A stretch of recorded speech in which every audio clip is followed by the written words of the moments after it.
Here's everything that happened in medicine and healthcare today in 60 seconds or less. So a CDC advisory panel today said that they weren't going to be recommending any future flu vaccines that contain the chemical thimerosal in it.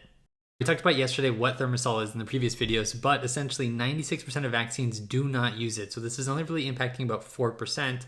And the reason why so few even use it is because it seems like a long time ago, the CDC said, hey, we don't really know exactly what it is and what its impact plays. So we're just going to preemptively stop using it as a way to hopefully help the children.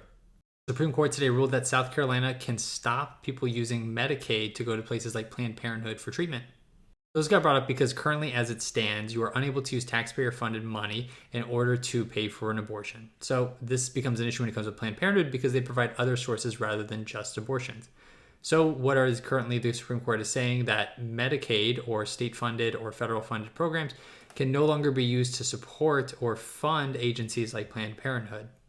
While it's unclear what's going to be happening to other states, it's most likely going to be left up to the individual states and how they determine to enforce this. So some states will allow it, while others who restrict it are going to be using this as a precedent.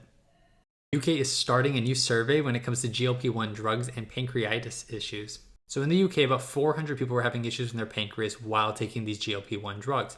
So people are a little concerned about, is there a relationship between the two? So what they're planning on doing now is creating a study where you're going to send in your saliva for genetic reasons to help to see if there's a gene related to it, and also asking further questions as to what kind of symptoms they had to see if there's any relationship between certain drugs and pancreatic issues.